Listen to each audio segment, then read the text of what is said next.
के लोग शिक्षित नहीं होते? उन सभी का आह्वान ब्राह्मण मित्र की शादी की बारात में शामिल हुआ था।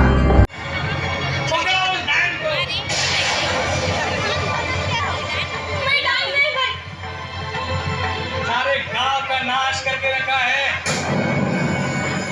सरपंच वो उपाय कुछ नहीं करे। बड़ी खतरनाक है ये। मैं तो आप लोग के गांव की, आप लोग पहचानते मेरे को। आपको गलत करने टाइम है और काका आप मेरे को गोद में खिलाए। मैं आप लोग के गांव में नहीं। तेरे जैसे औरत के लिए एक ही सजा है, मौत।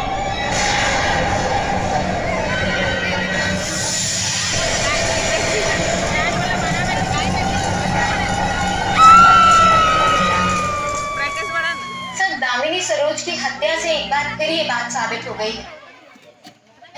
कि आज के समाज में भी महिलाएं सुरक्षित नहीं है।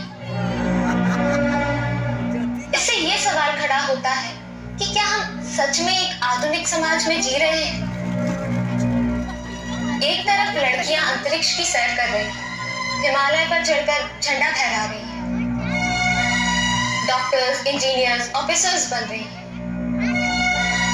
वहीं दूसरी तरफ इतनी क्रूर और अमानवीय घटना घटती है जिसे सुनकर रोंगटे खड़े हो जाए। दिल्ली, मुंबई की सड़कें हो या फिर छोटे छोटे गांव की पगडंडियां, महिलाएं कहीं सुरक्षित नहीं। ये सवाल आपको सरकार और प्रशासन से पूछना चाहिए। उस गांव के पुलिस इंस्पेक्टर से ये सवाल पूछना चाहिए जहां एक औरत को डायन बताकर मार दिया गया। आप मेरे पास क्यों आई? मैं इस घटना का जवाब दे ही नहीं। मैं तो बस एक सोशल वर्कर हूं। सर, इसीलिए तो मैं आपके पास आई, क्योंकि सरकार तो सिर्फ बहाने देती है। आपने और आपकी संस्था ने मिलकर महिला सशक्तिकरण के लिए इतना कुछ किया है। आपके पास इसके उपाय होंगे जरूर। इन हालात में स्त्रियों की स्थिति देखकर क्या आपको ये नहीं लगता कि हम 21वीं सदी में नहीं बल्कि 16वीं, 17वीं या 18वीं शताब्दी में जी रहे हैं? बराबर, बिल्कुल सही बोला तुमने। जब तक हमारी सोच नहीं बदलेगी तब तक 21वीं शताब्दी भी हमें 16वीं सदी ही लगेगी। तो सर, इस सोच को बदलने के उपाय क्या है? एक उपाय तो है शिक्षा, लेकिन वो भी पूरा नहीं है, आधा है। और ये आधा उपाय सब लोग तक पहुंच नहीं रहा है। आजादी के 69 इयर्स के बाद भी हमारे लिटरेसी का रेट क्या है आपको मालूम है? 74% sir, and I think it's pretty good. Madam, आपको पता है 26% मतलब 32.5 करोड़ 32 करोड़ 50 लाख लोग आज भी क ख ग नहीं जानते। और आप कहते हैं कि प्रिटी गुड। सर, आपने कहा था कि शिक्षा आधा उपाय, तो आप ऐसा क्यों सोचते हैं? शिक्षा रोजगारी का साधन है, इससे बदलाव की उम्मीद नहीं कर सकते। तो फिर कैसे आएगा बदलाव? आखिर कैसे बदलेगी स्त्रियों की स्थिति? मैं तो बस एक ही रास्ता जानता हूं और पिछले 30 साल से मैं उसी रास्ते पे चल रहा हूं। The way of Savitribai Phule. स्त्रियों, उठो, जागो, शिक्षित बनो और परंपरा की बेड़ियों को तोड़ो, खुद को मुक्त करो। यही रास्ता बताया था सावित्री बाई फुले ने। यही समाधान है। Wow, that's really great. कौन है ये सावित्री बाई फुले? क्या ये आपकी तरह एनजीओ चलाती है? आप सावित्री बाई फुले को नहीं जानती हो? और आप यहाँ स्त्री मुक्ति और सम्मान की बात कर रही हो, और आप क्रांति ज्योति सावित्री बाई फुले को नहीं जानती हो? एक पत्रकार, वो भी महिला पत्रकार, और सावित्री बाई फुले को नहीं जानती।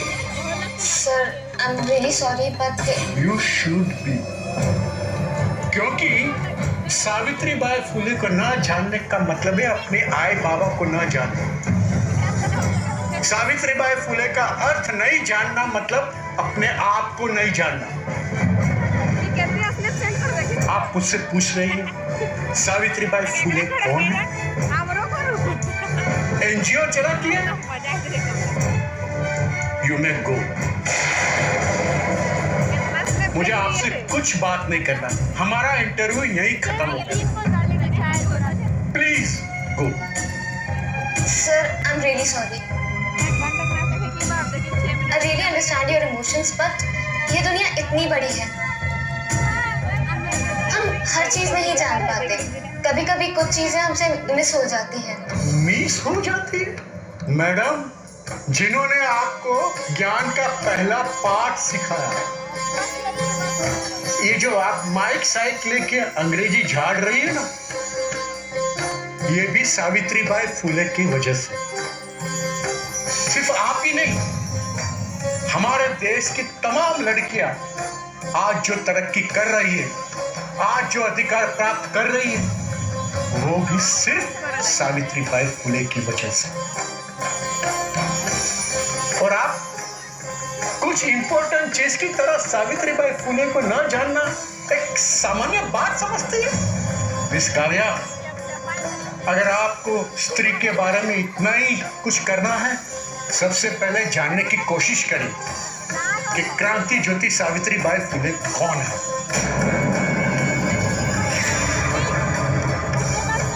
आप जा सकते हैं, you may go. Savitribai फुले।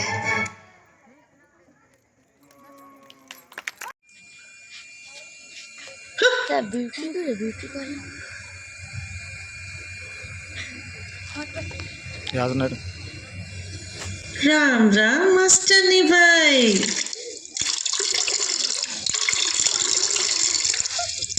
सासूबाई, ओ सासूबाई, क्या है?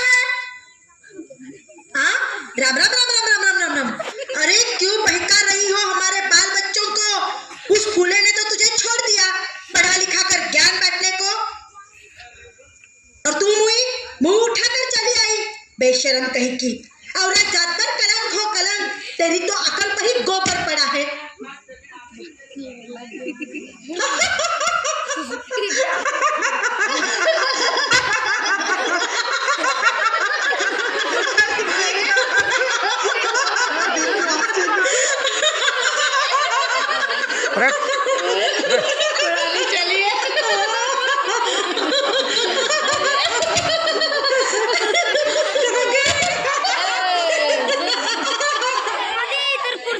तू है ना कि तो जो मोटा लबर इधर सावित्री,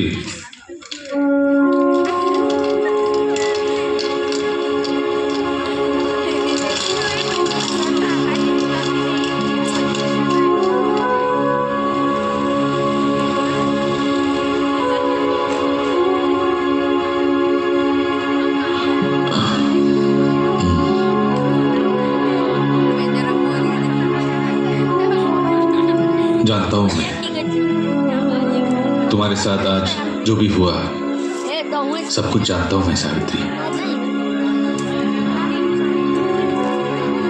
देखो सावित्री, ये समाज जकड़ा हुआ है अपने ही बंधनों में,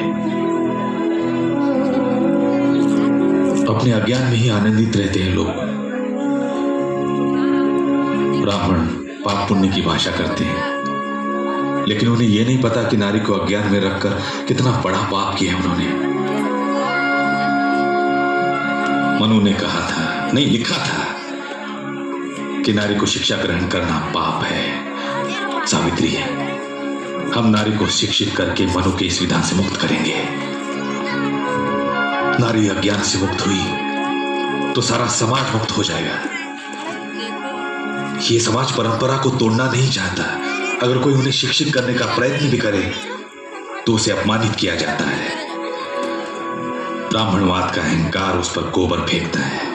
इसे निराश नहीं होना चाहिए सावित्री, बिल्कुल नहीं। हमें कई बार अपमानित होना होगा। आपने मुझे पढ़ाया लिखाया, अब तो मैं भी इतना जान चुकी हूँ कि इन लोगों से अच्छे व्यवहार की अपेक्षा नहीं की जा सकती। ये तो अपमान ही करेंगे। मैं विचलित नहीं हूँ, जरा भी नहीं। मैं तो ये सोच रही थी, कब तक इन लोगों को शिक्षा का महत्व समझ में नहीं आएगा, कब तक ये लोग अज्ञान के अंधेरे में रहेंगे। हमें इन्हें शिक्षित करना ही होगा।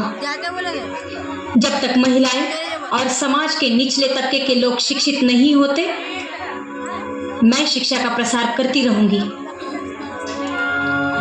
ये मेरा दृढ़ संकल्प है।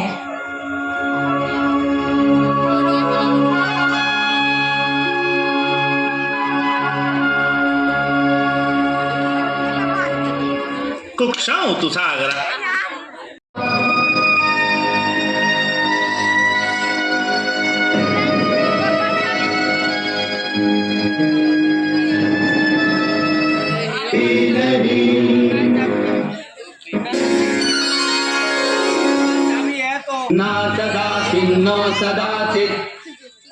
अंधविश्वास और कुसंस्कार जिनकी बुराइयां सब जानते थे, जानबूझकर कायम रखे गए।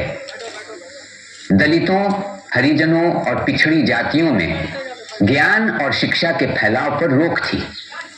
उन्हें गांव और नगर के समाज से परे रखकर उन पर तरह तरह के अत्याचार किए गए।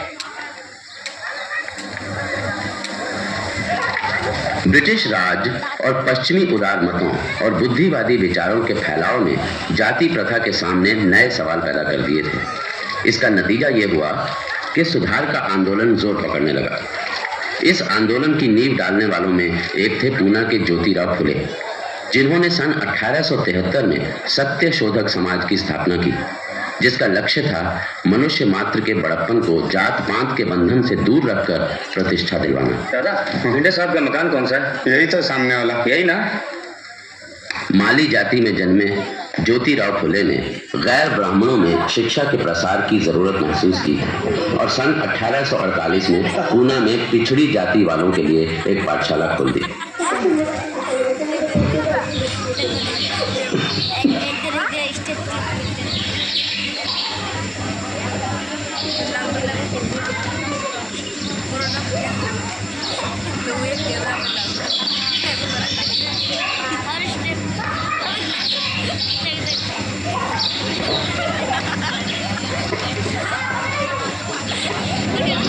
समय हो गया।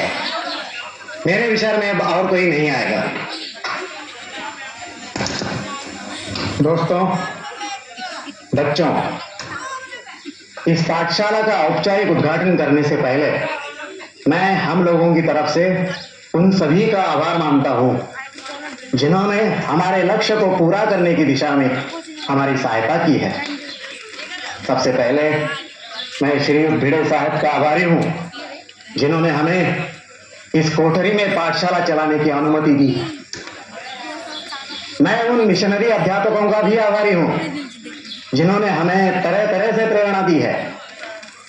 और सबसे अंत में मैं अपने ब्राह्मण मित्रों को धन्यवाद देता हूं, जो सनातनी ब्राह्मणों के दबाव में रहते हुए भी हमारे साथ रहे हैं और हमारे उद्देश्य को पूरा करने में मदद दे रहे हैं।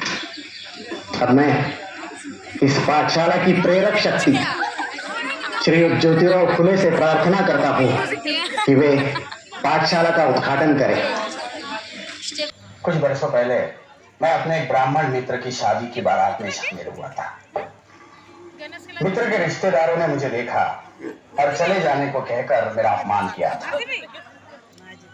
उन्होंने मुझसे कहा था कि तुम शूद्र हो और शूद्रों को अधिकार नहीं कि ब्राह्मणों के कंधे से कंधा मिलाकर चले।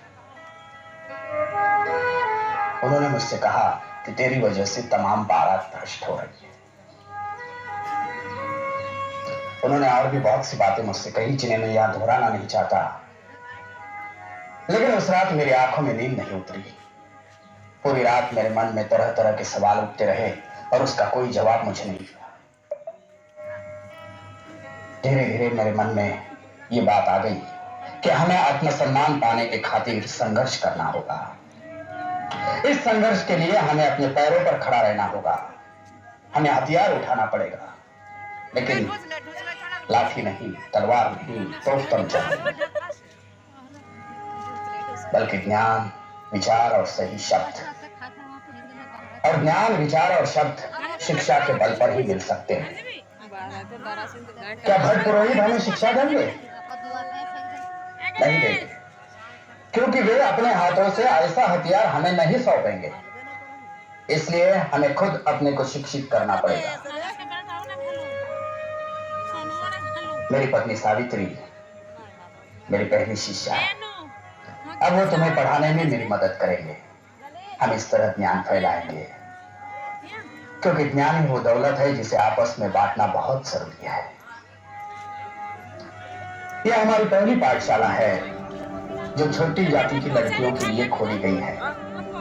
यहाँ लड़कों का हम स्वागत करेंगे, लेकिन हमारा विश्वास है कि लड़कियां ही आगे चलकर हमारी खाली पृथ्वी को आकार देंगी। विरोध तो इस काम का होगा ही, लेकिन हमें साहस के साथ काम को आगे बढ़ाना है, क्योंकि हम सही रास्ते पर चल रहे हैं। मैं शुभकामना व्यक्त करता हूँ कि आप लोग शिक्षा पाने में सफल हो।